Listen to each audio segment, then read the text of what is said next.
Hola, buenas tardes a todos.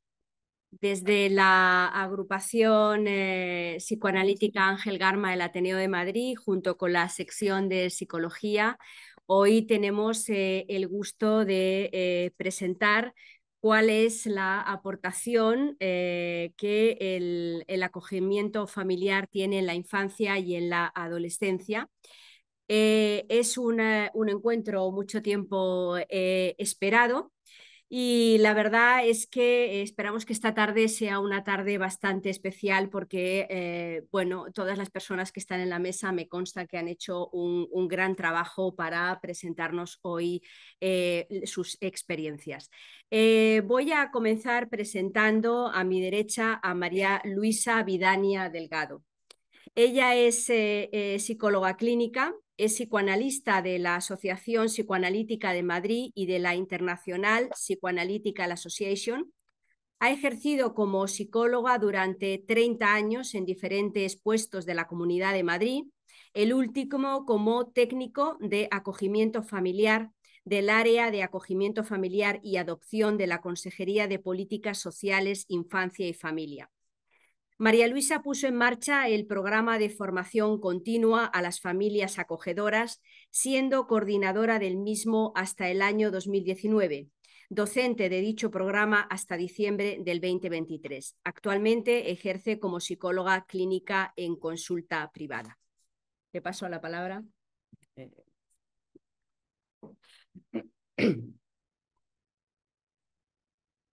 Sí, bueno, ¿se me escucha? Sí, bien. Sí, pues buenas tardes a todos. En nombre de mis compañeros presentes en esta mesa y en el mío propio, quiero agradecer a doña Belén Rico García, presidenta ejecutiva de la agrupación psicoanalítica Ángel Garma, y al doctor Alfonso Gómez Prieto, presidente de la Asociación Psicoanalítica Ángel Garma y de la sección de psicología del Ateneo de Madrid, quien lamentablemente hoy no puede estar con nosotros. Quiero agradecerles su amable invitación a participar en esta mesa redonda sobre el acogimiento familiar. El acogimiento familiar es una medida de protección respecto de los menores que se encuentran en situación de riesgo o desamparo. Y por ello la Administración se ha hecho cargo de su tutela. Tiene como finalidad la integración provisional del niño en otro núcleo familiar. Esta medida, junto con otras habilitadas para tal fin, son competencia de las comunidades autónomas, que se encargan de su desarrollo y ejecución. En el caso de la región de Madrid, se lleva a cabo a través de la Dirección de Infancia, Familia y Fomento de la Natalidad de la Consejería de Familia, Juventud y Asuntos Sociales de nuestra comunidad. Las personas que hoy nos encontramos aquí hemos trabajado durante años en el acogimiento familiar. Algunas de nosotros como técnicos de acogimiento familiar, pero todos hemos impartido docencia en diferentes conferencias y talleres dentro del programa de formación continua para las familias acogedoras, que en su día activó la entonces denominada Dirección de la Familia y el Menor de la Comunidad de Madrid. Y sin darnos apenas cuenta, fuimos formando de manera natural un equipo de trabajo donde, atrapados por el interés que nos suscitaba el tema, pasamos horas y horas pensando y reflexionando sobre las realidades con las que nos íbamos enfrentando en nuestros encuentros con los menores y las familias acogedoras, a través tanto de nuestra experiencia profesional como docente. Quiero en este punto mencionar a Alicia Delgado, presente en esta sala, esta señorita, que aunque no va a participar en esta mesa redonda, forma también parte de este grupo de trabajo. Así como la adopción es una medida ampliamente conocida, no ocurre lo mismo con el acogimiento familiar. Por lo que las personas que hoy nos encontramos aquí intentaremos darles una visión general lo más amplia posible, pero lógicamente sin poder profundizar en todos los aspectos que se ponen en juego en esta medida de protección a la infancia. Citaremos algunas de las principales dificultades del acogimiento en familia ajena, que es la modalidad que hoy abordaremos en esta mesa redonda. Dificultades a las que el niño tiene que enfrentarse.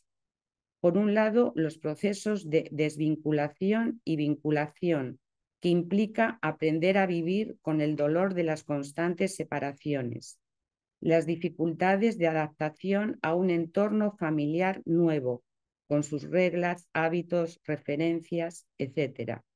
El conflicto de lealtad, los sentimientos de culpa y, por último, el niño tendrá que poder comprender, elaborar y aceptar su situación familiar, personal y sus orígenes. Hemos organizado la mesa de la siguiente manera. A modo de encuadrar el tema que nos ocupa, comenzaremos con una introducción de lo que es el sistema de protección de menores, la normativa jurídica del acogimiento familiar y los diferentes tipos de acogimiento familiar existentes hoy en día en la Comunidad de Madrid, así como el protocolo de actuación que pone en marcha la Administración regional cuando se sospecha que un menor puede estar en situación de riesgo o desamparo. Esta parte correrá a cargo de Cristina del Val, quien junto conmigo durante muchos años trabajamos como técnicos de acogimiento familiar y docentes de los diferentes programas formativos de la Unidad de Adopción y Acogimiento Familiar. Una vez que el menor o los menores han sido asignados a una familia acogedora, se inicia un camino apasionante y complicado para todos los actores involucrados en esta medida de protección. Daremos algunas pinceladas de los hitos importantes de esta situación. El inicio del acogimiento familiar enfrenta a las familias y a los menores al establecimiento de un vínculo que en el caso de los niños implica un trabajo doble. Por un lado, de separación con lo ya conocido hasta entonces, bien sea su propia familia biológica, bien su centro residencial y las personas con las que ha estado conviviendo hasta ese momento. Me refiero a los trabajadores, educadores y a los propios hermanos que también han podido estar con él internados. Por otro lado, debe volver a establecer una nueva relación con la familia de acogida que se le ha asignado. Paralelamente, para los progenitores, la pérdida de la tutela de sus hijos denuncia el fracaso en sus funciones parentales, fracaso que probablemente se añade a otros anteriores de sus vidas.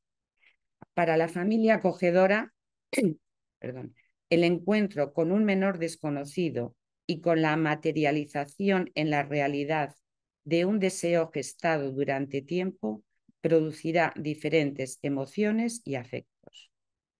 Estos primeros momentos del acogimiento familiar, desde nuestra opinión, serán claves en el desarrollo y futuro de esta medida de protección. Sobre todo ello, Antonio Carlos Martín, el señor, hablará en base a su experiencia clínica y docente obtenida a lo largo de estos años de trabajo grupal en los talleres de padres habilitados específicamente para tratar el establecimiento del vínculo y sus vicisitudes en el inicio del acogimiento. Una vez que el acogimiento familiar está en marcha, en la mayoría de los menores, tanto niños como adolescentes, se produce o se puede producir lo que se ha denominado conflicto de lealtades. Es decir, el niño adolescente se ve inmerso en dos familias, la de origen y la de acogida. Con esta última convive y con la anterior sigue en contacto a través de las visitas que la Administración se encarga de pautar en función de la situación familiar de origen. Este es otro de los aspectos complicados del acogimiento familiar, ya que convulsiona y condiciona en bastantes ocasiones el desarrollo del acogimiento y de la personalidad de los niños. Yo misma seré la encargada de abordar esta cuestión. Ángeles Reviriego, está ahí en el extremo, docente del programa de formación continua para familias acogedoras, se centrará en la adolescencia del menor acogido, sus características y problemáticas, De la misma manera que la etapa adolescente en cualquier hijo acogido o no supone un trastocamiento necesario en el desarrollo evolutivo de los seres humanos, en esta situación especial de acogimiento adquiere relevancia y características propias. Abordará también la mayoría de edad del menor acogido, que culmina al cumplir 18 años, y, lógicamente, la finalización del acogimiento familiar, momento en el que se dilucida el futuro de los chicos y sus familias. Por último, se expondrán los beneficios de esta medida para los menores implicados, que en muchos de los casos observados es y ha sido muy satisfactoria. Al finalizar, abriremos un diálogo con la sala que esperamos sea fructífero, y enriquecedor para todos. Y ya para terminar, quiero decir algo. Cada acogimiento familiar es único y específico por la cantidad de variables que entran en juego. Se pueden extraer conclusiones generales y, de hecho, se extraen, pero estas solo deben ser una guía a modo de un faro que dirija y alumbre el camino, sabiendo que este no está escrito de antemano. Pues muchas gracias.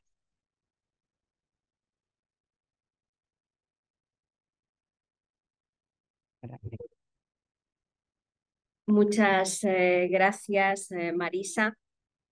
Vamos a pasar a la exposición de Cristina del Val. Cristina del Val es pedagoga, posgrado en terapia de familia desde el modelo sistémico. Durante 25 años ha sido profesora asociada en el Departamento de Estudios Educativos de la Facultad de Educación de la Universidad Complutense de Madrid. Ha sido técnica en la Consejería de Políticas Sociales, Infancia y Familia en la Comunidad de Madrid desde el área de coordinación de centros, poniendo en marcha nuevos recursos residenciales para menores con diversidad en la red de protección. Ha pertenecido al área de acogimiento y adopción de dicha consejería, primero como técnica de seguimiento a las familias acogedoras con menores a su cargo y después coordinadora de la formación continua a las familias acogedores. Su campo de interés profesional es la protección a la infancia y a la familia. Bueno, pues te paso la palabra, Cristina. Gracias, Belén. Me gustaría empezar con una pregunta, y es esta que pongo en la pantalla, que es ¿por qué hay un sistema de protección, en este caso para la infancia? Y la pregunta que yo me he hecho, el por qué hay un sistema de protección a la infancia, es porque hay que proteger a la infancia. Y proteger a la infancia para nosotros ahora mismo es una cuestión como muy natural, muy normalizada. Es lo habitual, pero solamente se ha producido a partir de que en 1900, como os pongo ahí, en 1989, se hace la declaración, la Convención y la Declaración de los Derechos del Niño, que es la Convención de Derechos del Niño. Yo quiero ver esta, que se vea esta. La declaración de la Convención de Derechos del Niño de 1989. Lo que ocurre desde 1989 hasta ahora es realmente lo que es importante para la protección. Fijaros que son aproximadamente unos 35 años que tenemos una medida de protección. Anteriormente, todo lo que tiene que ver con los derechos eran derechos universales. Universales quiere decir que eran derechos para toda la población en general. Es en la Convención de Derechos del Niño cuando por primera vez se asume la necesidad de proteger a la infancia. ¿Por qué? Pues porque tiene una serie de necesidades, tiene una serie de derechos que solo y exclusivamente están relacionados con ellos. Hasta 1989, es decir, hace 35 años hacia atrás, todos los derechos eran los derechos de toda la población en general. Pero la Convención de Derechos del Niño se preguntó, ¿y con la infancia qué pasa? ¿Cuándo vamos a proteger los derechos de su tiempo? Tiempo que va desde el nacimiento hasta los 18 años. En ese tiempo hay un montón de derechos que anteriormente no se habían podido producir porque eran genéricos. Y es a partir del 89 cuando se empieza a pensar en una cosa tan elemental como hacer el registro de los niños, o sea, registrar a un niño. Registrar a un niño significa el que se le puede dar un nombre, y el poner un nombre significa que tenga una identidad. Eso requiere todo un dispositivo de estructuras, vamos a decirle, administrativas, que tienen que ver... Digo que son una serie de estructuras administrativas que tienen que de alguna manera desarrollar todos los, en este caso, 54 derechos que se recogen en el articulado de la Convención de Derechos del Niño, ¿vale? Entonces, esos 54 artículos que están muy bien recogidos por UNICEF con una serie de dibujos y de hologramas y de infogramas para poder dar a conocer a que los mismos niños puedan saber cuáles son sus propios derechos, ¿vale? Porque los derechos del niño abarcan en esos 54 no solamente el tema de su identidad, pero llegan incluso al derecho a la educación, el derecho al juego, el derecho al que sea cuidado, y es a partir de aquí donde de alguna manera se pone la universalización para todos los países de los derechos, de la protección a los derechos del niño. Y a partir de ahí también se define lo que es proteger a un niño. ¿Y qué es proteger? Proteger, como pongo ahí, se protege a un niño por su falta de madurez, tanto física como mental, necesita una protección y un cuidado especial, incluso una debida protección legal, tanto antes como después del nacimiento. Y los gobiernos y los diferentes estados tienen que poner normativa y sacar legislación que tenga que ver con una cosa tan elemental como esto, con todo lo que tiene que ver con la prevención antes del nacimiento. Por ejemplo, la ley del 2015 de protección a la infancia dice uno de los aspectos que son completamente novedosos en la protección a la infancia, y es el maltrato prenatal, que no estaba contemplado hasta entonces ni en la Ley de Garantías de Derechos a la Infancia, ni estaba contemplado en el Código Civil ni en ninguna normativa. El maltrato infantil, que es cuando la mamá o el papá no cuida su embarazo ni se hace todo el seguimiento que necesita para que de alguna manera ese niño cuando nazca bien, esto es objeto ahora mismo de una situación de desprotección porque no se ha tenido en cuenta las necesidades del seguimiento del embarazo para que salga bien y a término. ¿Vale? Entonces, esto es objeto de la Convención de la Convención de Derechos del Niño, que de alguna manera define la protección a la infancia como el conjunto de recursos que están dispuestos para que cualquier organización política asuma el cuidado de los menores de 18 años cuyos derechos no reciben una protección adecuada por parte de sus padres o sus tutores, que es lo que ha venido a decir Marisa en el inicio, cuando se adopta una medida como es la del acogimiento familiar. ¿Qué es lo que se protege en el marco? Porque ha dicho Marisa que primero es a nivel internacional, el sistema de protección funciona a nivel internacional, luego a nivel estatal, luego autonómico y local, ¿vale? En los ayuntamientos. Entonces, es la Asamblea General de Naciones Unidas como el organismo institucional que regula los indicadores de la Convención de Derechos del Niño. Y es como una plataforma que se mantiene constante para que todos los países que están asociados puedan de alguna manera recibir la información para actuar en la actualización de aquellos indicadores sociales, económicos, políticos, educativos, para que se puedan volcar, en este caso, a las distintas normativas que cada país tiene vinculado a la protección a la infancia y a la adolescencia. ¿Vale? Entonces, he puesto aquí que una de ellas que me parece importante, que la han sacado, no lo podemos poner más grande para que yo lo pueda ver. No lo puedo poner más grande. Esto no lo puedo poner más grande. No, no, tengo yo. Bueno, pues quería decir que esta asamblea en el 2010 dicta una serie de directrices a nivel de todos los países de la Unión Europea con la idea de que se pueda pensar en nuevos modelos de cuidado. Los nuevos modelos de cuidado, a raíz de la pandemia, se van a poner en marcha en una estrategia que se apoya en los Objetivos de Desarrollo Sostenible con dos ejes que son claves para mejorar el funcionamiento de los centros residenciales que de alguna manera atienden personas vulnerables. Y en este caso es el que se centren en que todas las actuaciones estén pensadas en el interés superior del menor y, por otro lado, que se piense en la comunidad como espacio para que de alguna manera proteja también y resuelva las situaciones de la infancia.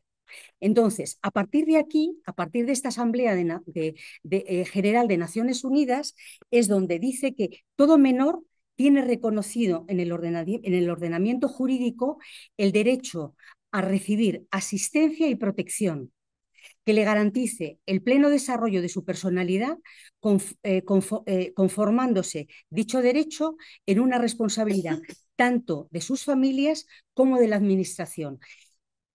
Toda esta responsabilidad que tiene que ver con el ordenamiento jurídico se traduce en una serie de principios que luego las diferentes normativas que van desde el 196 hasta la última de la Comunidad de Madrid, que es la del 2023, viene a decir que hay que tener en cuenta, por un lado, la responsabilidad del Estado en el cuidado de los menores hasta los 18 años.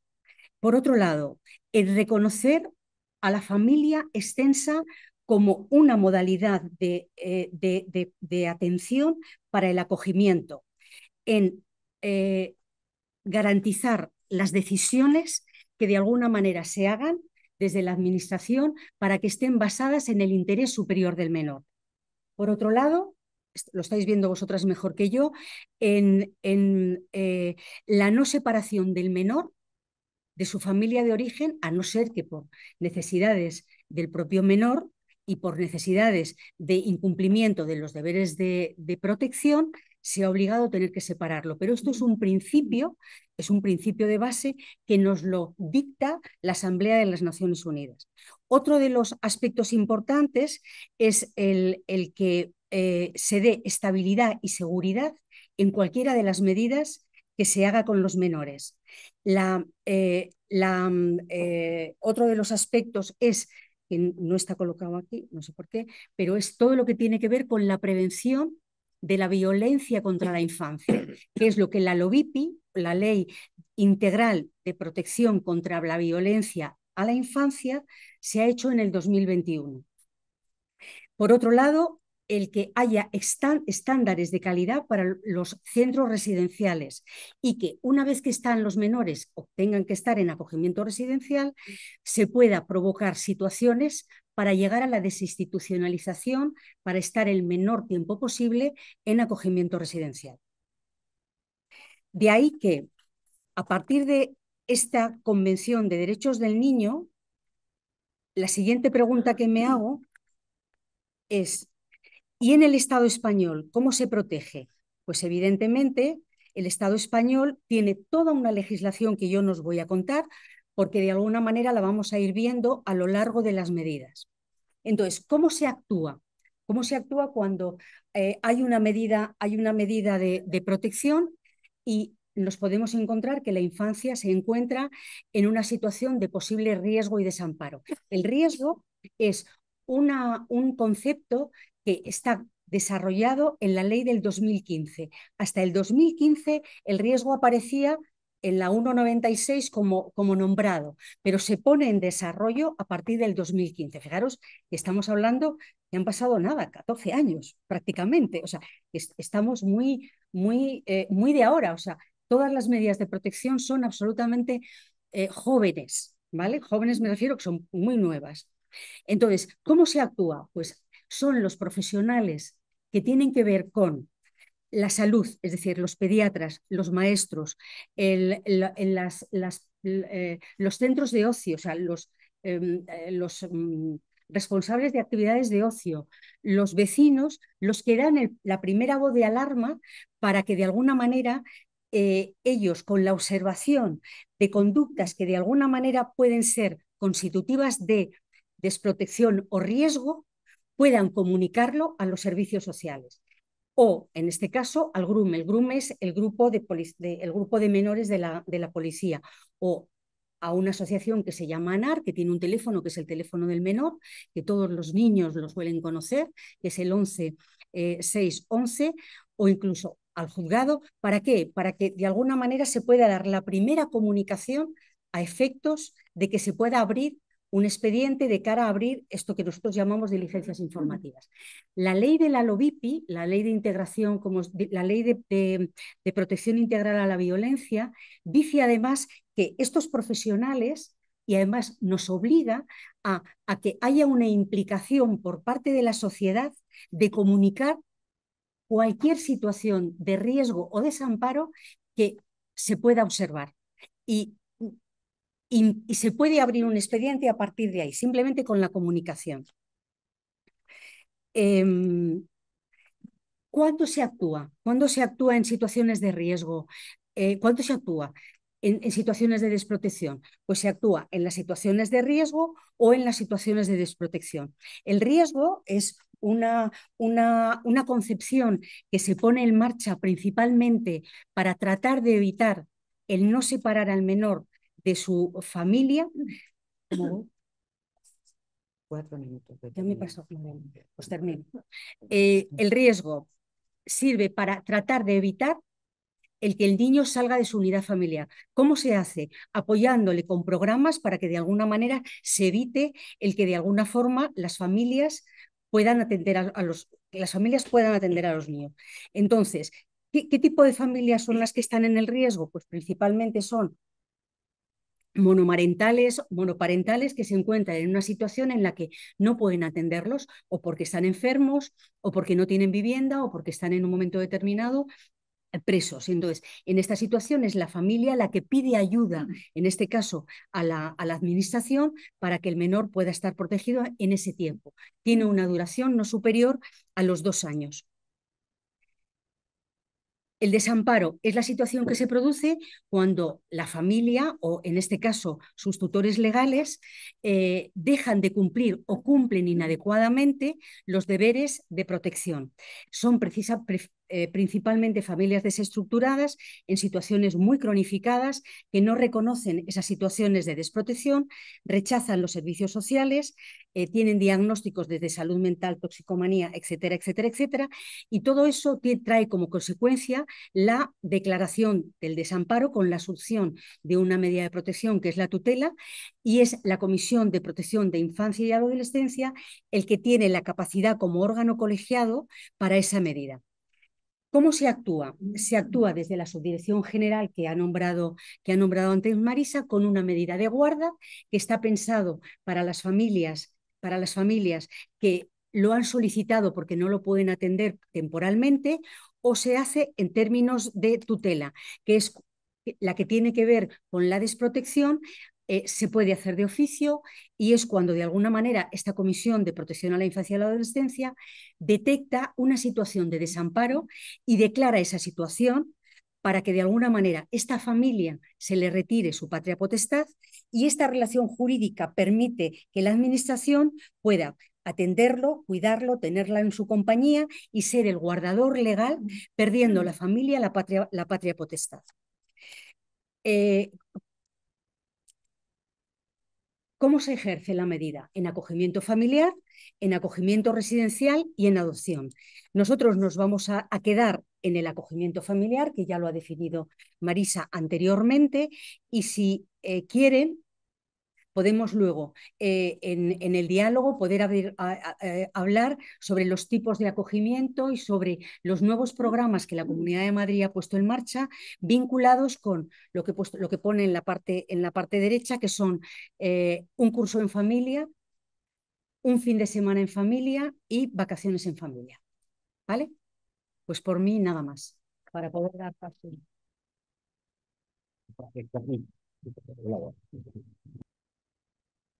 Bueno, ahora la siguiente ponencia va a correr a cargo de Antonio Carlos Martín Martín. Él es doctor en Psicología de la Salud en la Universidad Autónoma de Madrid.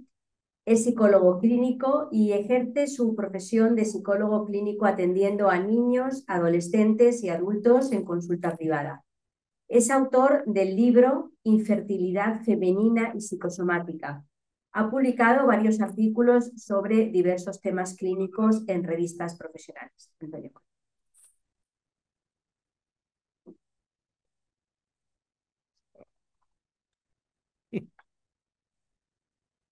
Bueno, pues después de esta dinámica que su legislación nos ha transmitido Cristina, de una forma bastante clara, vamos a tratar ahora directamente ya el acogimiento en la primera infancia.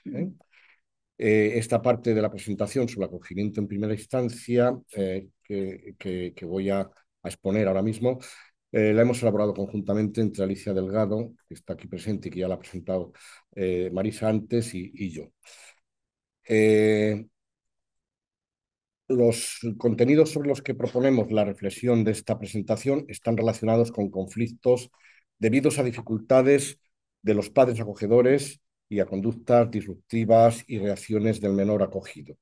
Entonces, los aspectos a tener en cuenta de la primera infancia, habituales en situación de acogimiento, serían separaciones afectivas en la infancia, pérdidas y abandonos, síntomas en los niños acogidos, la familia acogedora, depresión posacogimiento, vínculo de filiación, desvinculación, revinculación, necesidades básicas, ciclo de confianza básica, la comunicación, parentalidad terapéutica, historia de vida y trauma infantil. Bueno, todos ellos los vamos a nombrar, un poquito más que nombrarlos, pero no mucho más porque no hay tiempo para todo, pero ya damos pie a que luego podamos después dialogar algo más sobre ello. Hay niños que han vivido un tiempo con su familia de origen, otros que han pasado rápidamente a una institución. Estos suelen ser acogidos en el año cero. Muchas veces el niño tiene que pasar por dos cortes, doble situación de duelo a elaborar. Primero transitan de los padres biológicos a la institución y después de esta a la familia acogedora. Los niños que han vivido rupturas y separaciones sin entender sus causas, que desde nuestra posición se han de considerar como experiencias de abandono. Todo niño acogido en estas edades padece un proceso de pérdida y discontinuidad entre los primeros olores, los primeros sabores, los sonidos y las sensaciones. Se produce un corte y aparecen nuevos rostros y nuevos estímulos sensoriales que provienen del entorno. Al ser tan pequeños, hay vivencias que nadie puede relatar, ni el niño ni los que le rodean. Esto no significa que no se entera porque es muy pequeño, ya que las primeras sensaciones corporales son máscaras que se inscriben en su cuerpo y en su incipiente psiquismo de forma indeleble, puesto que conforman la realidad de su relación con el mundo. Una cosa es que no pueda expresarlo y otra muy distinta es que todo este bagaje que le proporciona su abanico sensorial no le afecte intensamente para bien y para mal, o para mal. Todo niño, desde que nace, necesita de otra persona para comenzar a sentir, a desear y a ubicarse como sujetos en el mundo. Cuando se produce la pérdida de esa persona, que podemos individualizar en aquella o aquellas que ejercen función materna, necesita de otra que la supla. Si ese otro es cambiante, como sucede en el acogimiento, y su voz, su piel, su forma de sostenerle van variando, es cuando tenemos que preguntarnos cómo maneja el niño esos cambios y esas pérdidas, cómo los vivencia. El sentimiento de pérdida y abandono, que suele presentarse conjuntamente, interfiere a la evolución psicoafectiva del menor y conjuntamente interfiere la evolución psicoafectiva y modela de forma inadecuada la vida del niño susceptible de ser acogido. La pérdida y el abandono, aunque lo que ha perdido no haya sido saludable para su evolución, afectiva que él necesita, deja una puerta abierta y un salto en el vacío que hay que gestionar de la mejor forma posible. Es importante, por tanto, escuchar al niño e interpretar su sufrimiento, pero ¿cómo se puede escuchar aquello que ni él mismo sabe transmitir con palabras? Pues a través del síntoma. Cuando hablamos de síntomas nos estamos refiriendo a conductas, a comportamientos disruptivos con el que transmiten sentimiento y o hace que sientan malestar, transmite sufrimiento y hace que sientan malestar también quienes le rodean. El síntoma en el niño sería como un mensaje de sufrimiento escrito para el otro que hay que descifrar. Ahí entra en juego la familia acogedora. Para Comas, el acogimiento, a diferencia de la adopción, donde no hay vínculo biológico, pero sí filiación, genera un parentesco secundario sin vínculo de filiación entre el niño o niña y sus acogedores. El acogimiento familiar, continúo citando a Comas, tiene carácter temporal y permite al niño seguir manteniendo el vínculo jurídico y afectivo con su familia biológica. Aunque en este tipo de relaciones sin vínculo de filiación se originan fuertes vínculos afectivo-emocionales entre acogidos y acogedores, en los cuales queda constancia por ambas partes de manera explícita o implícita que no son los verdaderos padres y madres, ni ellos son sus hijos. Generalmente, la literatura sobre acogimiento acentúa los conflictos del niño acogido para el desarrollo del vínculo de apego, quedando las dificultades de los acogedores más desdibujadas. Más allá de la literatura referida, hemos observado cómo en los momentos iniciales del acogimiento los acogedores se sienten invadidos por sensaciones de desilusión, tristeza o de irritación en lo que hemos denominado como un síndrome de depresión post-acogimiento. En la situación de acogimiento, el menor se ve inmerso en un doble proceso, a veces simultáneo, de desvinculación de su familia original o institución, lo cual conlleva tener que realizar un trabajo de duelo y revinculación con su familia acogedora. En ocasiones se ve sometido a una relación vincular doble, de la que os va a hablar Marisa inmediatamente después. Las primeras semanas, meses, pueden generar ambivalencia. En un primer momento se puede producir un choque o un intento de agradar, que suele traducirse en un comportamiento dócil por parte del niño o de la niña. Puede estar aturdido por la nueva situación, puede tener gestos de conformidad, puede hacer esfuerzos notables por complacer a los acogedores. Son momentos de sorpresa y de ilusión para los acogedores por el niño tan bueno que hemos acogido. Pero también podemos encontrarnos inmediatamente al acogimiento, semanas después, con momentos y comportamientos en los que el niño muestra su enfado o protesta, ambivalente ante la culpa proyectada hacia sí mismo, estoy aquí porque he sido malo, o hacia los demás, como son los servicios sociales, o hacia los mismos acogedores, que se manifiestan mediante rabietas, agresividad hacia sí mismo o hacia los demás, destrucción de juguetes, etc. Estos son momentos de desilusión de los acogedores, de confusión, de culpar a la familia original, de no saber qué hacer. Son momentos críticos en los que la familia acogedora siente la necesidad de ayuda ante tales dudas.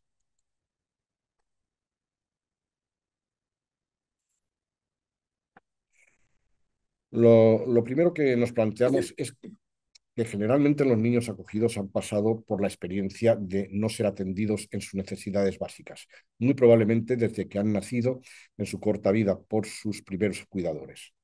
Han vivido rupturas y separaciones sin entender sus causas, lo que llamamos experiencia de abandono. Han sufrido experiencias de maltrato, en ocasiones, negligencia, violencia, pobreza y carencias importantes en la satisfacción de sus necesidades básicas y han tenido que ser protegidos por la Administración.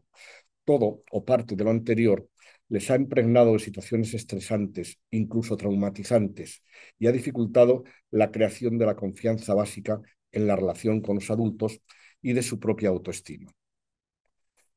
Desde el conflicto que surge, se han de plantear respuestas y soluciones a determinadas preguntas. ¿Cómo recorrer el camino que va de la pérdida al encuentro? ¿Cómo conseguir una sincronía entre el desarrollo del niño y la adaptación de los padres?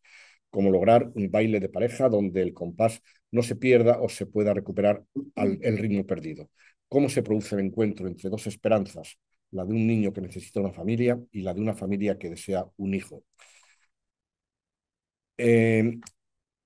Las condiciones básicas para generar apego. El apego para el niño acogido es la vivencia interna que se va desarrollando a lo largo del tiempo a través de las múltiples experiencias de contacto con los cuidadores. Tiene que ser un proceso continuo de vinculación entre el bebé y el cuidador primario y no como un momento puntual. Tiene que ser estable y duradero. Tiene que ser predictivo y específico, es decir, que el bebé tiene que poder predecir las respuestas del cuidador. Sensibilidad materna, según Winnicott, dice empatía del cuidador hacia el niño, preocupación maternal primaria. Son cruciales la calidad y la interacción con el cuidador, cuidadora y la estructura emocional del bebé. Cuando el niño llora o desarrolla conductas de enfado y de protesta, nos está demandando satisfacer sus necesidades básicas en sus diferentes formas. De acuerdo con la respuesta del adulto, pueden suceder dos cosas y sus correspondientes consecuencias. Alternativa A. Es atendido en sus necesidades, es decir, un adulto le da una respuesta gratificante.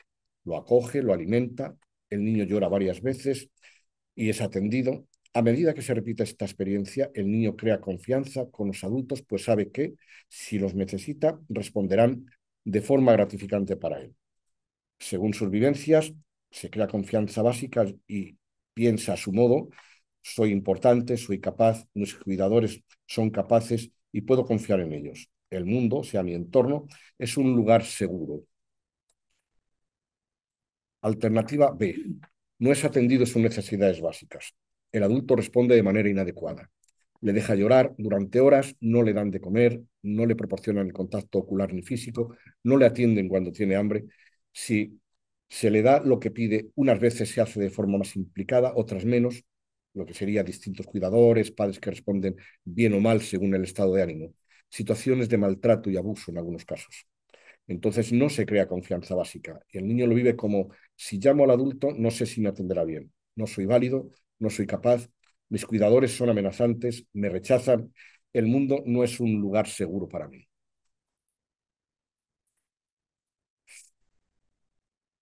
El tema de la comunicación, que es común a los padres con hijos biológicos y a los niños acogidos, merece un apartado especial por la importancia que tiene, pero nos llevaría demasiado tiempo del que no disponemos en este momento. Pero sí considero importante nombrarlo, que, que no nos pase inadvertido en este encuentro de reflexión que estamos haciendo de las relaciones padres acogedores, niño acogido. Únicamente dejar claro, aunque creo que no hay duda sobre ello, que también con los niños más pequeños, incluidos aquellos que aún no han adquirido el lenguaje y no se pueden expresar con palabras, existe la comunicación en la doble dirección que esta contiene. En estos casos de niños muy pequeños tiene mayor relevancia la comunicación no verbal. Y tanto si utilizamos la palabra como si no, deberíamos saber diferenciar el doble discurso o doble lenguaje como distorsión o perversión de la comunicación saludable. El niño acogido generalmente ha padecido este doble lenguaje en el que se han entrecruzado los mensajes de pseudoamor con los mensajes de agresión y abandono, que para él vienen a ser vivencias donde prima la confusión, porque no puede gestionar el acto de un adulto para él como algo que le gratifica y que le hace sufrir a la vez. Por eso es especialmente delicado comunicarnos con un niño en situación de acogimiento, evitando siempre la confusión entre lo que decimos y lo que deseamos, entre lo que le exigimos y le permitimos, entre la norma y su contrario. Si ya es importante la relación con cualquier niño, la relación de comunicación con cualquier niño, resulta ineludible con menores acogidos tener muy en cuenta que el cuidador no crea la ley. El cuidador transmite la ley social, porque si han vivido un tiempo con su familia de origen, es altamente probable que ahí se haya padecido una perversión de la ley. Por último, para decir que parte de estas características peculiares de los niños acogidos pueden encontrarse también en otros niños cuya relación con los padres es la filiación biológica. Pero sí es cierto que en el caso de niños acogidos, el trabajo del profesional y de los propios padres acogedores conlleva un trayecto más laborioso. Esto incluye lo que llamamos parentalidad terapéutica, para que el menor pueda elaborar y resignificar lo vivido anteriormente con lo nuevo. Esto es, generar una contención facilitadora en la tarea de ir construyendo su historia de vida de la forma más integrada posible. En estas edades de la primera infancia que hemos trabajado, adquiere una mayor importancia ayudarles a elaborar su historia, la historia de vida del menor. Es algo de cuyo protagonismo y creador es el niño, pero es fundamentalmente la colaboración y ayuda de los padres acogedores. Se trata de reparar los vacíos que por abandonos o por maltrato se han producido en la vida del niño, procurándole una continuidad en su existencia, en su crecimiento entre el pasado y el presente. Nada más.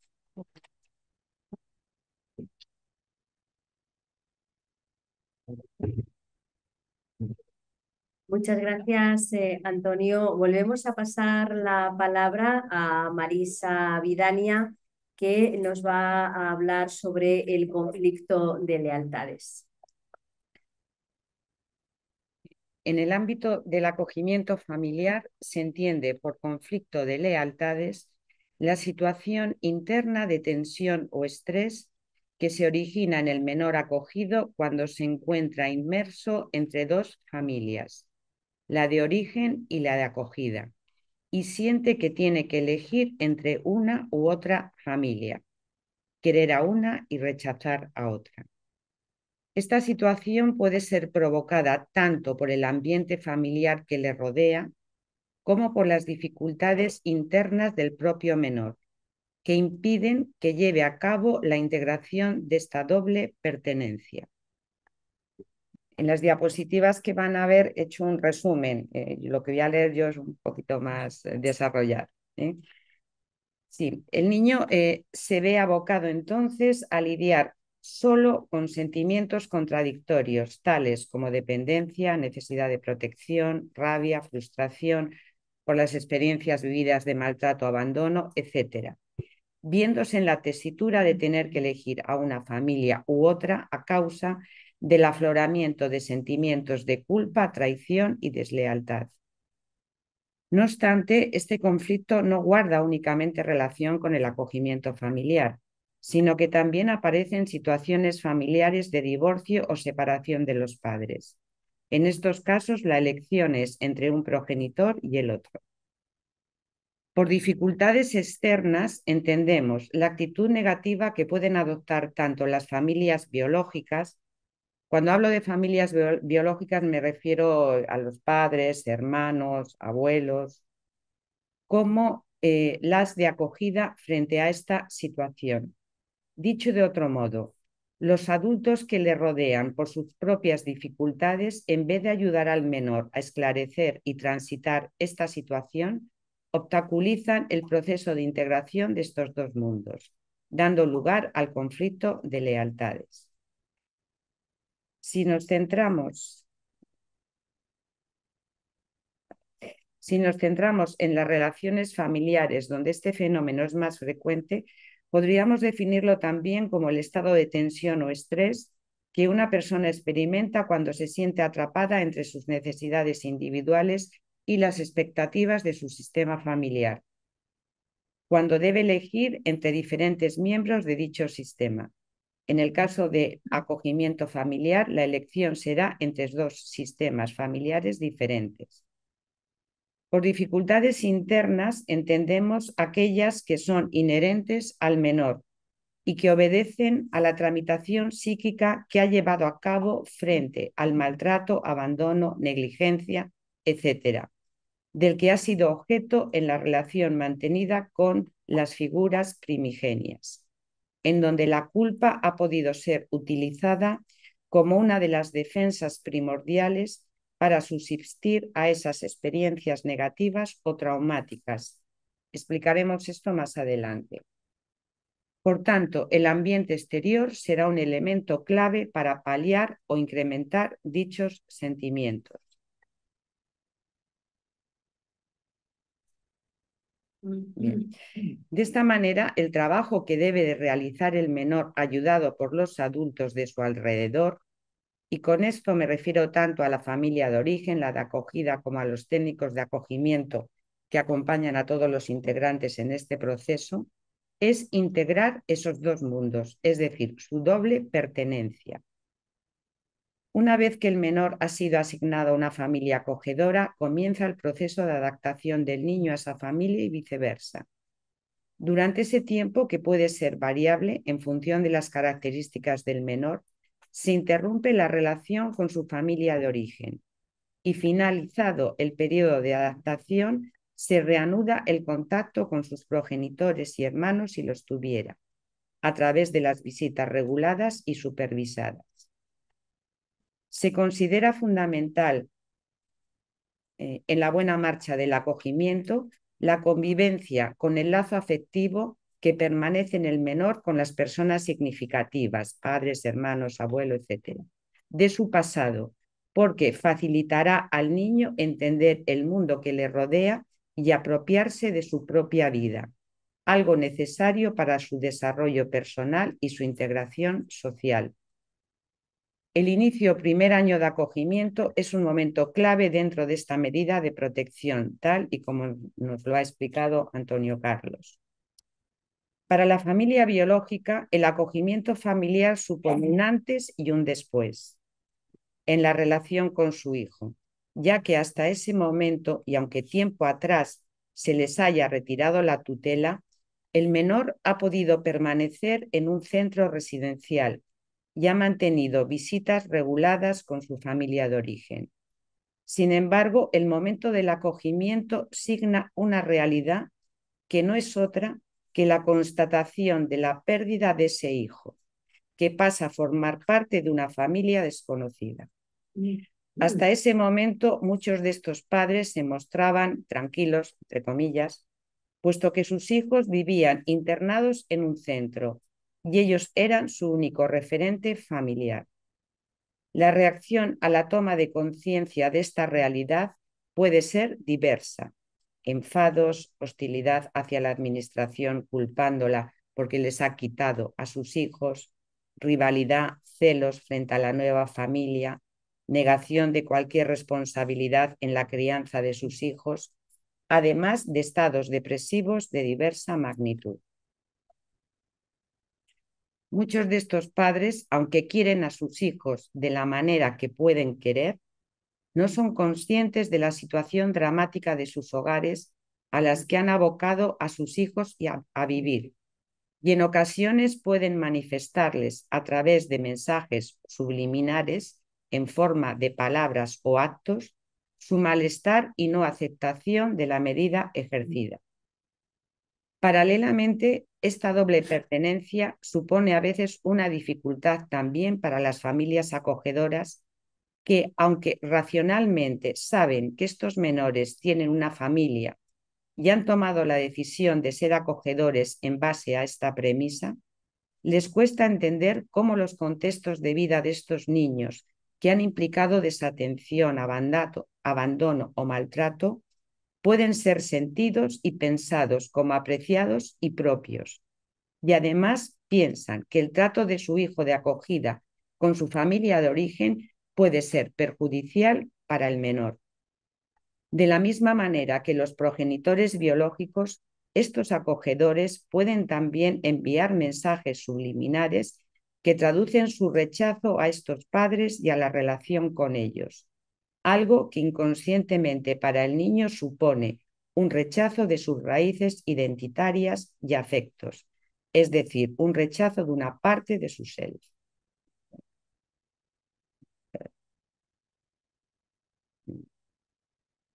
Bien. Para el niño, y aquí es importante la edad del acogimiento familiar, si son todavía pequeños, no llegan a comprender bien la situación en la que se ven inmersos, ya que pese a su corta vida han pasado por experiencias que no entienden, sumiéndoles en el desconcierto y aflorando diferentes afectos y emociones. El niño puede sentirse mal en estos contextos, pero no llega a discernir que ese malestar es responsabilidad de los padres y en la mayoría de las ocasiones no desea cambiar de familia. El apego a sus padres biológicos, aunque haya sido un apego inseguro o negativo, es lo único que ha conocido y, por tanto, el menor puede reaccionar frente a esta medida de protección con hostilidad y desconfianza, mostrando con ello su negativa a sustituir a sus padres. También puede mostrar estos mismos afectos hacia sus progenitores por haberle abandonado y dejado en manos de otra familia. O a veces puede ocurrir todo lo contrario, es decir, exhibir un comportamiento excesivamente complaciente hacia la nueva familia, denunciando así su angustia ante un nuevo abandono. Las familias acogedoras tendrán que armarse de paciencia, lidiar con todo ello y ayudarle a entender la situación en la que se encuentra. Me centraré a continuación en los conceptos de lealtad, culpa y traición, ya que desde mi punto de vista son aspectos que se encuentran en la base del conflicto que estamos abordando. Partimos de la base de que la preocupación y la lealtad de cualquier niño hacia sus padres es producto de muchos factores, entre ellos la identificación del menor con sus progenitores. Si se mantiene fiel y leal, conseguirá su amor y protección, algo muy necesario en edades tempranas porque está en juego su supervivencia. Y si no es así, aparecerá su miedo a perder su cariño y protección, sumiéndole en angustias profundas. La preocupación y lealtad hacia los padres está condicionada tanto por motivaciones altruistas como egoístas. La lealtad se basa en la recompensa y el temor al castigo por su deslealtad obedece a motivos egoístas. A un nivel más profundo, sus intenciones conscientes e inconscientes incluyen su empatía por sus padres, su devoción hacia ellos, su deseo de ayudarlos y su culpa si cree que los ha perjudicado o no los ha ayudado. Michel Friedman, psiquiatra psicoanalista estadounidense, en su artículo Hacia una reconceptualización de la culpa, trata el problema de la lealtad, afirmando que muchas de las psicopatologías son patologías de la lealtad. Es decir, la psicopatología sería, en términos generales, el resultado de la renuncia a la normalidad, en nuestro caso, vivir en una familia al uso que le procura cariño y protección, y renuncia también del objetivo vital de su desarrollo personal, por considerar que si va tras ello, supondrá un peligro para sí mismo y para sus otros significativos, con la aparición del consecuente sentimiento de culpa. Cito a otro psiquiatra psicoanalista llamado Friedman. No, perdón, sigo con Friedman. Cito a Friedman. Si un niño cree que la búsqueda de una meta de desarrollo normal, por ejemplo, el funcionamiento autónomo e individualizado, dañará a un padre, éste tenderá a renunciar a esta meta para evitar la culpa o experimentará culpa si no renuncia a la meta. El niño se verá motivado a renunciar a su objetivo, crea o no que además el padre perjudicado tomará represalias, como rechazarlo, humillarlo, atacarlo, etc.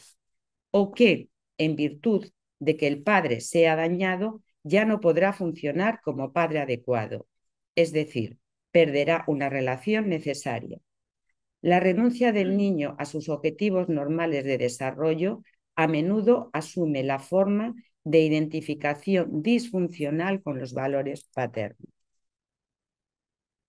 También puede suceder que si un niño es traumatizado por un padre psicótico, cruel, maltratador, tenderá a responsabilizarse de la situación y culparse a sí mismo. A veces sucede que los padres también culpabilizan al niño. La culpa se añade entonces a la ansiedad. Esto es provocado no solo por sus motivaciones egocéntricas o por la omnipotencia infantil característica de este momento evolutivo, sino también por la ansiedad que acompaña a la percepción que el niño tiene de sus progenitores o del mundo como elementos perturbadores, hostiles y traumáticos. La culpa se convierte entonces en una defensa contra la ansiedad. Decía Ferber, es mejor ser pecador, malo, en un mundo gobernado por Dios que vivir en un mundo gobernado por el diablo. Los niños, a través de mecanismos de idealización o negación, intentan proteger a sus padres, preservando su identidad o la identidad que los padres quieren proyectar. Por ejemplo, que le vean como un padre fuerte, cariñoso, etc., cuando en la realidad pueden ser defectuosos, sádicos, negligentes, rechazadores. Estas idealizaciones o negaciones son mantenidas pagando el menor un precio grande, puesto que tiene que reprimir su ira y su angustia, sacrificando su prueba de realidad de que lo que percibe no es cierto, y por tanto renunciando a oportunidades de relaciones más saludables en un intento de mantener esta ficción. He dado algunas pinceladas sobre lo que acontece o puede acontecer en el mundo interno de los menores y que a mi modo de ver fundamentan en gran parte el conflicto de lealtades. En síntesis, estos son la traición y la culpa por satisfacer necesidades primarias, construir vínculos seguros y saludables, tener la posibilidad de otra vida y desarrollar el potencial que constitucionalmente le viene dado. El largo y espinoso trabajo que deberá emprender el menor, ayudado por los adultos, guardará relación por sentir el respeto por sus raíces, por sus lazos afectivos, con esos padres inadecuados, pero padres al fin y al cabo, padres que le dieron la vida, para que de esta manera pueda ir integrando ambos mundos, pero sin idealizar ni negar la realidad de sus orígenes. Y con el tiempo vaya conociendo su historia familiar, encontrando un sentido a lo que le sucedió y de este modo se adueñe de su propia vida. La familia acogedora deberá ir ayudando al menor a realizar todo este complejo trabajo, entre otras razones porque probablemente está psicológicamente mejor equipada para ello.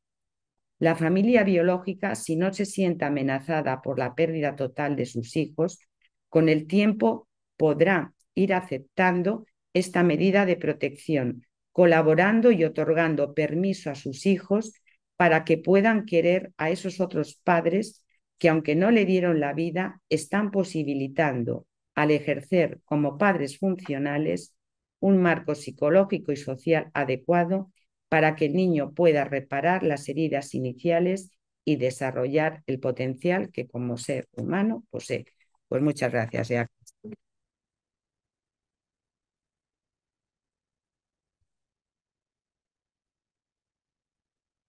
Bueno, vamos a pasar la palabra a la última intervención de la mesa, que va a correr a cargo de Ángeles Reviriego Durán. Ella es psicóloga clínica, especialista en niños y adolescentes, psicoanalista de la Asociación Psicoanalítica de Madrid y de la International Psychoanalytical Association. Ha sido durante 25 años orientadora en el servicio psicológico de la Universidad de Magisterio SCUNY. En la actualidad ejerce su profesión de psicóloga clínica en la consulta privada. Cuando quieras. Bueno, yo voy a hablar de la adolescencia en el acogimiento y bueno, hay una parte de la adolescencia en acogimiento que es la adolescencia en cualquier adolescente. O sea, no es el sarampión, lo pasan todos. Entonces, dentro de la adolescencia hay algunas particularidades que también voy a señalar, pero está todo unido. El momento de la adolescencia general y la particularidad en acogimiento. Entonces voy a ir haciendo un recorrido de la adolescencia y las particularidades que se van produciendo en la en el acogimiento. Bueno, podríamos hablar de crisis adolescente. Esta empieza con los cambios físicos de la pubertad, pero es una época que se prolonga durante bastante tiempo, pues comporta años. Conlleva marcadas transformaciones e inestabilidad. además, está traspasada por la búsqueda de una identidad, perturbando también a los adultos que les tienen a su cargo, y se va a salir de ella de muy diferentes maneras. La maduración sexual genital impone una serie de transformaciones corporales de una manera brusca, rápida, que despierta en el púber con frecuencia sentimientos de extrañeza e incluso de no reconocerse a sí mismo. Junto a los cambios en el cuerpo y a las nuevas sensaciones que acompañan a la experiencia genital, se produce una especie de conmoción psíquica debido a la irrupción en la mente del púber de nuevos pensamientos y fantasías que desbordan la propia capacidad de contención. Ante estas situaciones, pueden recurrir a defensas prepotentes y maníacas. Provocan y desafían a los representantes de la autoridad. Actúan impulsivamente en momentos de contrariedad y corren a veces importantes riesgos. Necesitan autoafirmarse rechazando cualquier medida de protección y sienten un fuerte atractivo por la transgresión, reflejo por un lado de la inevitable lucha intergeneracional y por otro de los propios conflictos internos. Queremos señalar que es sobre todo en la adolescencia cuando salen a la luz los fallos precoces en la constitución y desarrollo de su personalidad, y es aquí donde el chico o chica acogido, en función de cómo haya sido su historia de vida y de la calidad de las relaciones con sus padres de acogida, donde puede correr un riesgo mayor. Esta metamorfosis va a ser como un segundo nacimiento, pero los cambios suelen percibirse en primer lugar como pérdidas, y toda pérdida conlleva una tarea de duelo. Desde que se siente y registra hasta su aceptación, hay que tramitar un proceso doloroso, complejo y necesario, que permitirá poder abrirse ante lo nuevo que está por venir. Este intervalo deja en suspensión al ser. Al mismo tiempo, se contrapone en ellos el entusiasmo por todo lo nuevo, un deseo y necesidad de cambio. Es la pujanza de la vida. Al haber dos fuerzas en juego, la nostalgia de la infancia y el deseo de lo que está por descubrir, habrá conflicto y estas corrientes de tensión recorrerán toda la persona. Lo que no va a ser igual es la manera de sentirlo, la forma de experimentarlo, por la particular idiosincrasia de cada chico o chica. Tienen que constituirse una identidad que conforme su adultez, pero que va a requerir andar un camino con sus desvíos del trayecto, senderos errados, recorridos acertados, para poder darse respuestas a la pregunta de quién soy, qué lugar ocupo. Tenemos que pensar entonces la identidad como algo que se construye y se transforma con el devenir de los hechos y en la relación con los otros significativos. No es algo preestablecido e inamovible, y aunque no debería haber demasiados vaivenes en la respuesta a la pregunta ¿quién soy?, otras preguntas, por el contrario, sí van a estar sujetas al titubeo, al descubrimiento, como por ejemplo, ¿hacia dónde me encamino? ¿Lo que hago es lo que quiero hacer?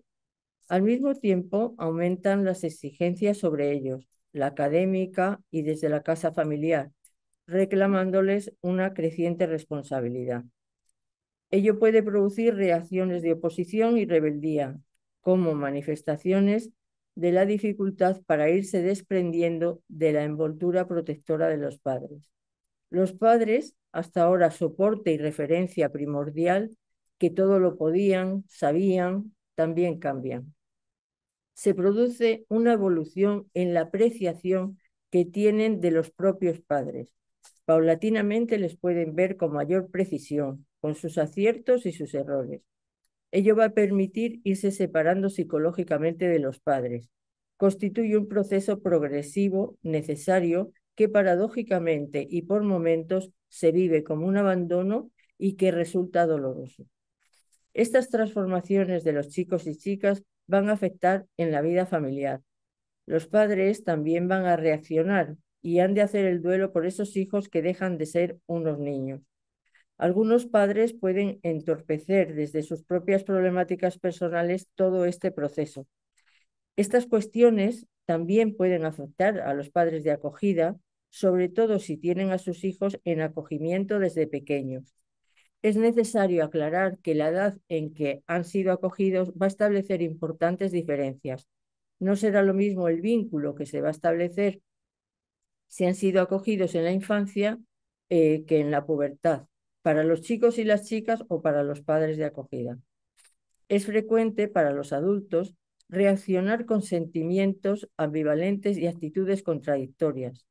Por un lado, desearán que ya fueran mayores y por otro, sienten preocupación y cierta inquietud ante las demandas y la dirección que toman los cambios que los chicos y chicas pueden efectuar en ese camino hacia la vida adulta.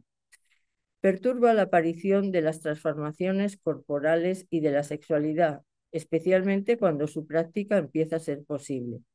Se hace imposible negar el hecho de que la niñez del hijo o de la hija ha desaparecido.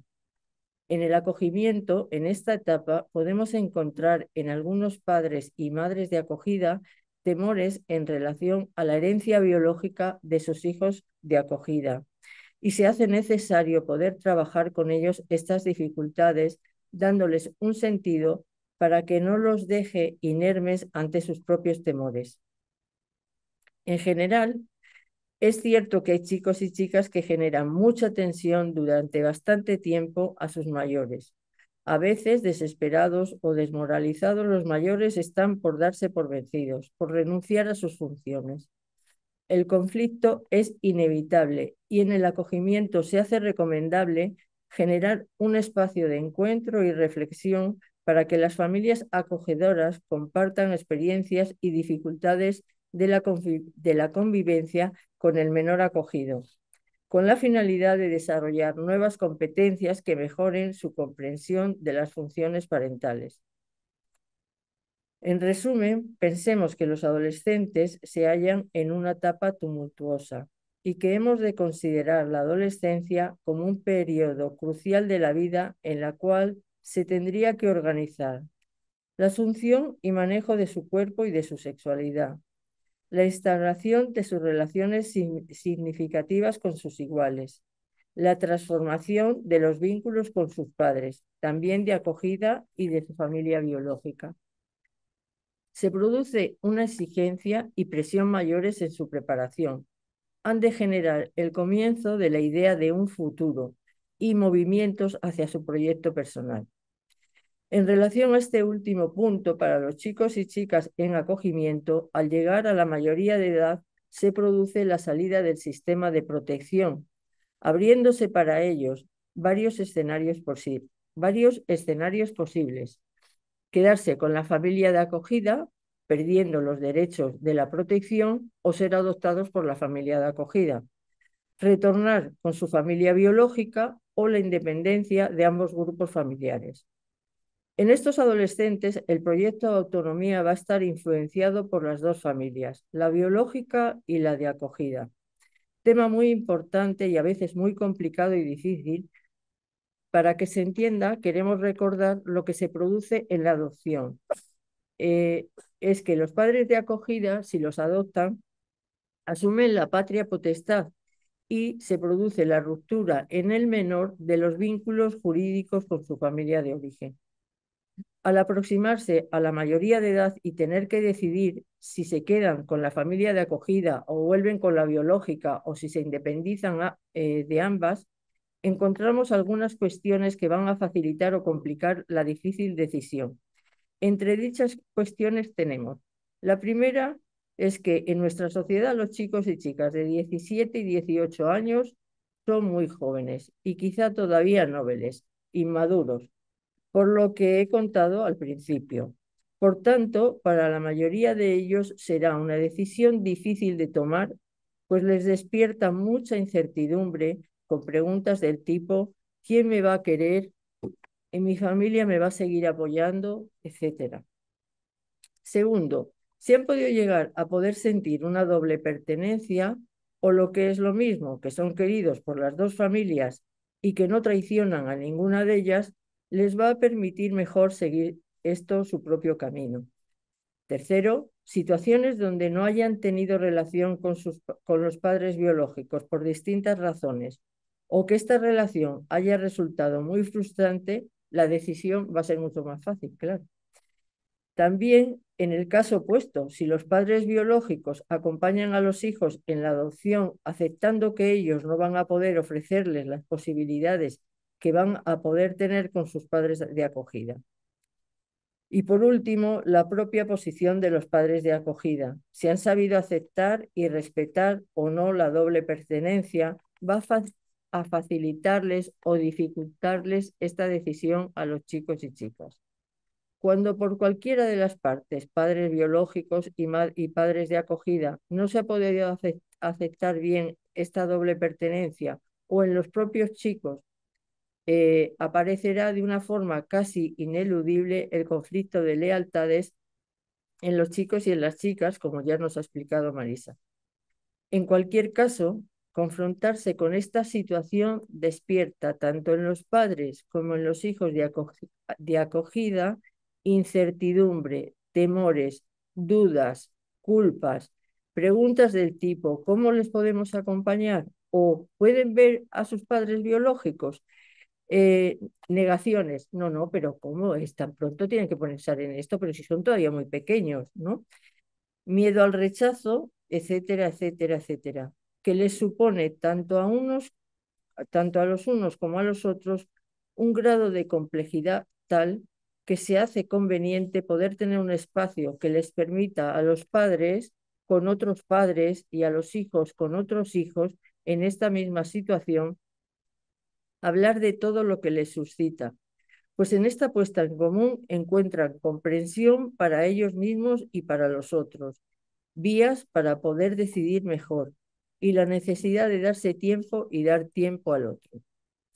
Otra dificultad con la que se encuentran si deciden ser adoptados es que perderán los apellidos que han tenido hasta esos momentos y que proceden de sus padres biológicos, pasando a tener los apellidos de sus padres adoptivos. Esto supone para ellos un escollo importante también, pues llevan toda la vida con un nombre y unos apellidos. Al tener que cambiarlos por haber sido adoptados y pasar a tener los apellidos de sus padres de acogida, ellos no se reconocen.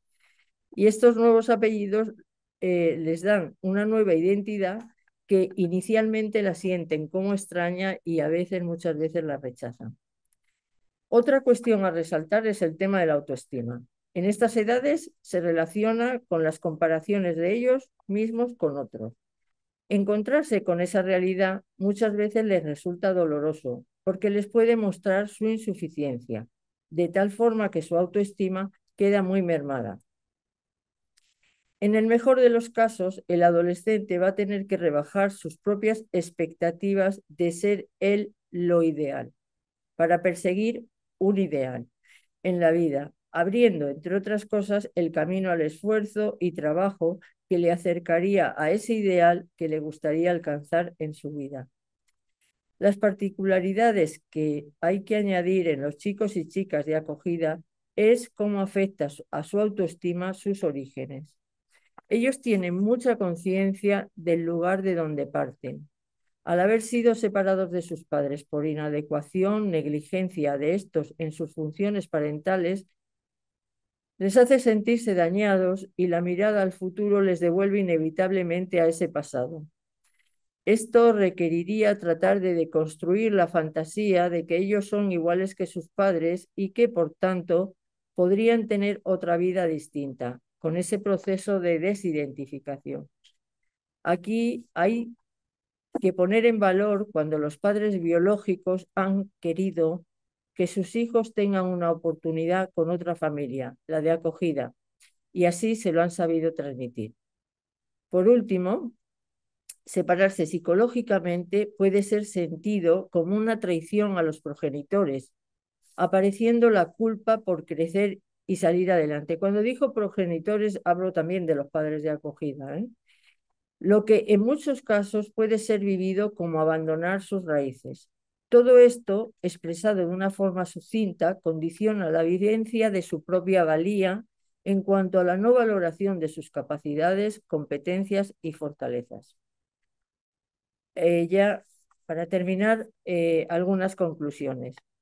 Observamos dos niveles de daño en el hijo acogido. El daño es mayor cuando el abandono por parte de los padres biológicos es total, y se observa un daño menor, con más posibilidad de trabajo y elaboración, cuando la familia biológica está presente en la vida del menor y no es una familia excesivamente nociva, aunque esta situación les cree mucha ambivalencia porque puede aparecer el conflicto de lealtades. Por último, como ya hemos dicho, son de gran ayuda para sus hijos si aceptan que ellos no les van a poder dar una vida mejor y que permitan y acepten que sean los padres de acogida quien se la den. Por otro lado, hemos podido constatar que la familia acogedora es un pilar fundamental para un buen desarrollo de estos adolescentes. Observamos que están mucho más unidos a la familia acogedora de lo que ellos creen. Parece que muchas veces no se pueden permitir ser conscientes de esto, aun sabiendo que es para ellos una fuente de estabilidad fundamental. Pues cuando el chico o chica, a pesar de la transformación en la que está sumido en este periodo, tiene recursos personales aceptablemente sólidos, con una situación familiar y social propicia, entonces les es más posible gestionarlo y lo podrá encauzar en las relaciones con los otros, en las aficiones, en tareas provechosas. Los padres de acogida pueden ofrecer todo este tipo de posibilidades y de ahí la importancia de su función en este periodo. Nada más.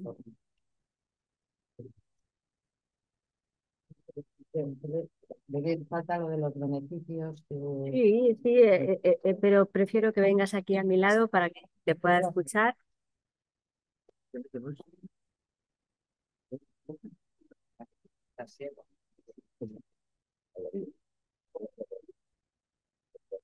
Sí, bueno, van a ser 5 minutitos. Para cerrar, vamos a hablar de los beneficios del acogimiento, ¿no? Como conclusión de todo lo expuesto anteriormente, el acogimiento de los menores en familia ajena presenta, tal y como hemos podido ir vislumbrando a lo largo de esta presentación, determinadas y complejas dificultades. Sin embargo, hay que destacar los amplios e importantes beneficios que aporta tanto a la infancia como a la adolescencia. De forma general y sintética diremos que las familias acogedoras, al brindar a los menores una atención personalizada en su sentido más amplio, ayuda a compensar, reparar y elaborar las heridas de diversa índole sufridas en fases tempranas de la vida. Fortalece mediante una relación rica una biografía física y psíquica insuficiente. La experiencia del acogimiento permite o debe permitir que el niño viva unas relaciones afectivas que puedan interrumpir la transmisión generacional de una atención y un cuidado inadecuado, facilitando de esta manera que pueda experimentar modos de relación distintos de los que hasta ese momento ha conocido. Además, el acogimiento familiar debe proporcionar al niño o niña la posibilidad de expresar sus temores, traumas y angustias derivadas de la experiencia pasada, con la finalidad de poder encontrar explicaciones que no le culpen, sino que le ayuden a crecer. Todo ello va a condicionar, entre otros aspectos, una modificación de su confianza tanto en el mundo exterior como en sí mismos. Por último, aporta modelos de funcionamiento adecuados y saludables para su crecimiento personal e inserción social y les dota de más y mejores recursos para afrontar el momento evolutivo adolescente que está por llegar. Tal y como se acaba de exponer, la etapa, lo ha expuesto ahora mismo Ángeles, la etapa adolescente en cualquier chica o chico supone una transformación, un tránsito para acceder a otro momento evolutivo, donde el sujeto tiene que constituirse como ser adulto. Para saber a dónde voy, tengo que saber de dónde vengo. Es una etapa donde los chicos hacen preguntas sobre sus orígenes, quieren saber y entender como un medio de apropiarse de su propia historia. Los referentes aportados tanto por las familias acogedoras como por el entorno social en el que se hallan inmersos van a proveer a estos adolescentes de modelos identificatorios más favorables en la constitución de su identidad adulta, facilitando de esta manera la construcción de un proyecto de futuro basado en ideales personales y sociales a conseguir. Es decir, en muchos casos, las posibles identificaciones con los valores disfuncionales de sus progenitores o bien son deconstruidas y sustituidas por otras más saludables o tienen un efecto bastante amortiguado en la personalidad de estos jóvenes al ser compensadas por las anteriores. Pues muchas gracias por escucharnos y hemos acabado.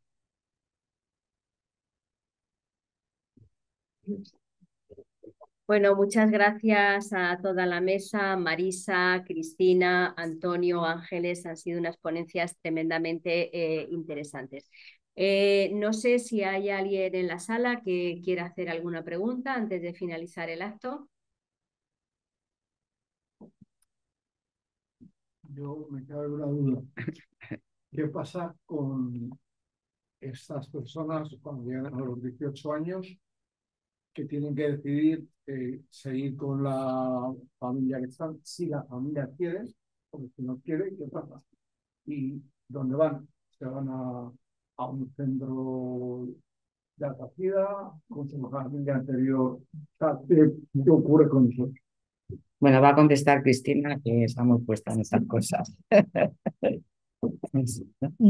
La salida a la mayoría de edad del sistema de protección implica que los 2 años anteriores a cumplir la mayoría de edad, tanto si están en acogimiento residencial como si están en acogimiento familiar, lo que se suele hacer es prepararlos para su proyecto de autonomía.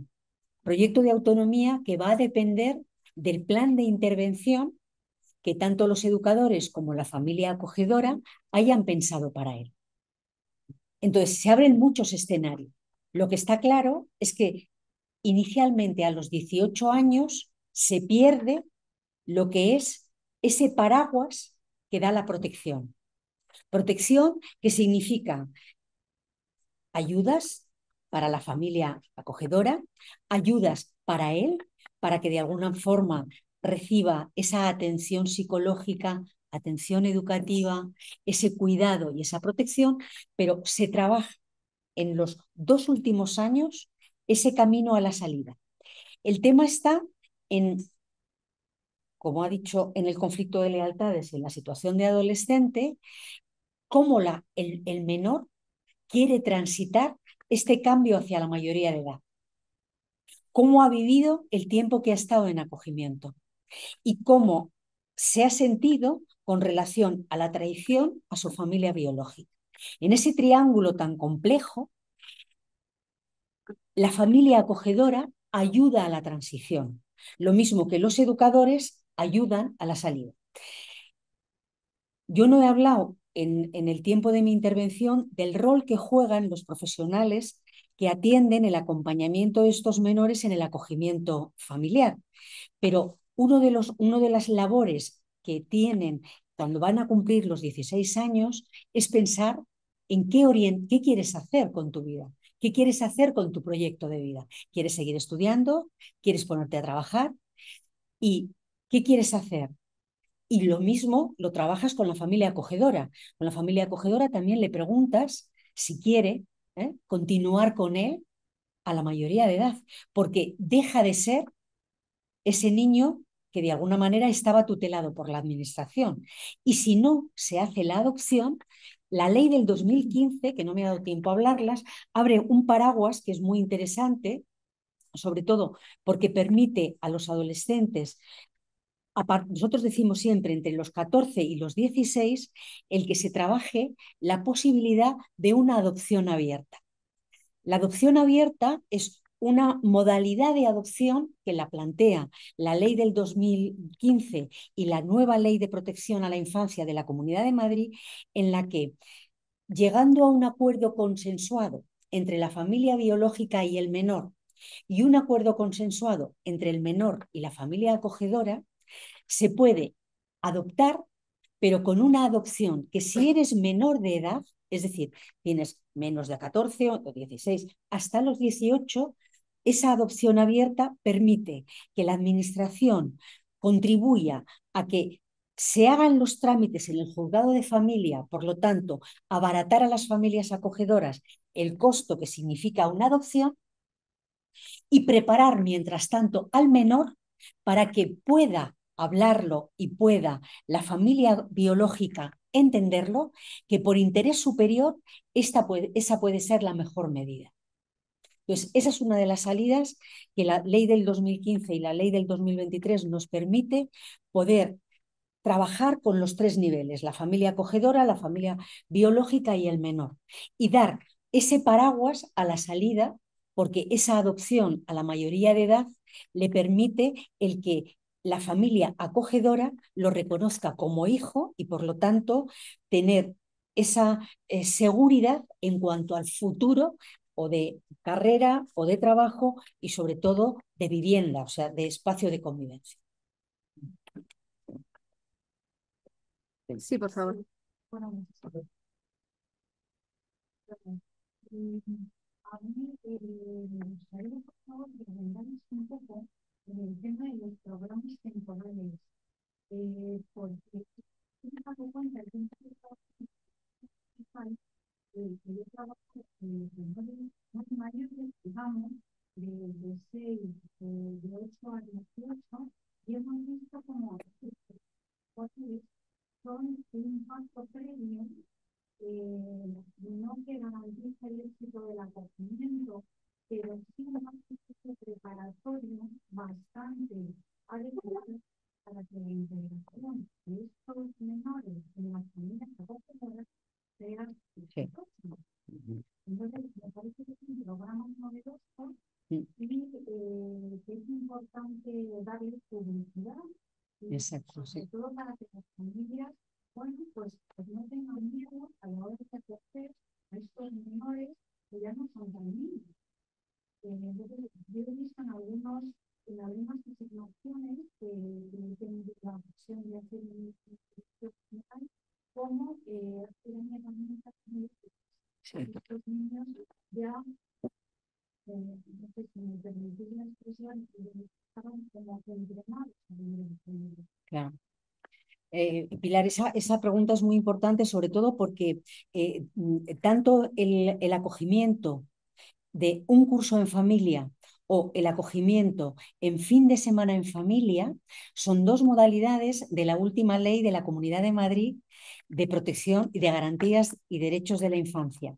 Y nos la hemos inventado los técnicos, inventado en el sentido de que habíamos visto, no está Rosa, pero Rosa es que estaba allí, era una de las creadoras de uno de los programas que era el de Vacaciones en Familia. Vacaciones en Familia era un programa que aproximaba a determinadas familias en el periodo vacacional el conocimiento de lo que era el acogimiento, porque los que se acercaban a Vacaciones en Familia eran compañeros de sus hijos que estaban en los colegios y era una manera de poder a este niño que está en acogimiento residencial darle la oportunidad de un derecho que es vivir en familia.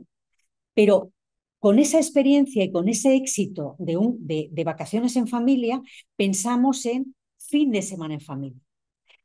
Fin de semana en familia permite que menores que tienen una medida de tutela, que están en acogimiento residencial, puedan percibir el derecho de puntualmente, y nosotros lo poníamos en la norma, de que al menos un fin de semana al mes puedan compartir una experiencia familiar. Y compartir una experiencia familiar significa que a los acogedores se les quita el peso de lo que es la responsabilidad de la guarda, porque la guarda la tiene el director de la residencia o directora de la residencia donde está tutelado el menor. Y ese fin de semana es una manera de primero conocer al menor, de que el menor conozca cómo se vive en una situación familiar y le genere el deseo de poderlo hablar con su familia biológica porque se mantienen las visitas, se mantiene el colegio, se mantienen esos educadores, pero se le da esa experiencia. La experiencia para los técnicos es complicada porque la responsabilidad que significa para las familias acogedoras una semana, un fin de semana al mes estar con estos menores en acogimiento implica que tienen que hacer también un plan de ocio para ese fin de semana. Fin de semana que empieza el viernes y acaba el lunes. Entonces, el trabajo que hace el técnico de temporal precisamente junto con entidades como Soñar Despiertos, que son los que están colaborando en el programa de fin de semana en familia, y es precisamente hacer ese tránsito y esa información a las familias acogedoras y a la familia biológica para que ese menor esté bien ese fin de semana, pero sobre todo tenga más ganas de pasar más fines de semana. Y luego el otro programa que a mí me parece súper interesante, pero es complejo, es el de un curso en familia. Pasa lo mismo, necesitamos familias acogedoras que vivan próximas al lugar donde los chicos están estudiando. Por eso inicialmente lo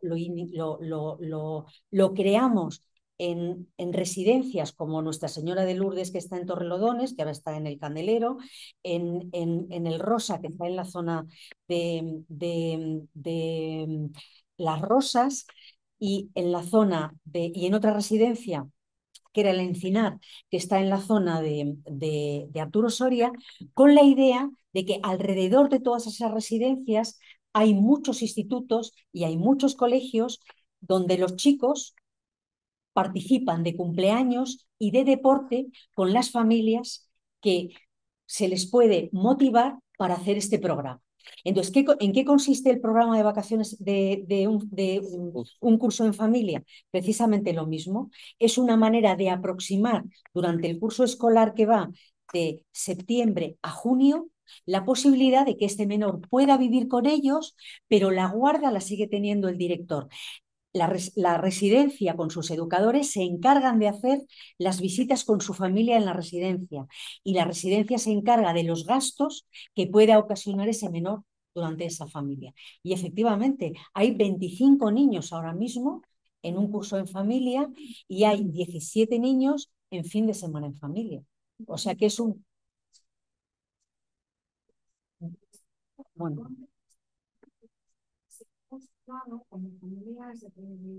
Claro, hay un porcentaje que es un 10%. Un 10% se han postulado para permanente, efectivamente. Muy bien. ¿Alguna pregunta más? Bueno, pues no sé si queréis decir algo vosotros de cierre. Vosotros lo que habéis hablado menos. Bien todo. Bueno, pues nada, para nosotros ha sido un placer que hayáis venido a exponer vuestro trabajo. Desde luego creo que ha quedado clarísimo. Todas las opciones que contamos ahora mismo han quedado muy bien explicadas. Y bueno, pues esta es vuestra casa, el Ateneo es vuestra casa y cuando queráis, pues ya sabéis que podéis venir a exponer cualquier evolución de este tema que es tremendamente interesante. Muchas gracias.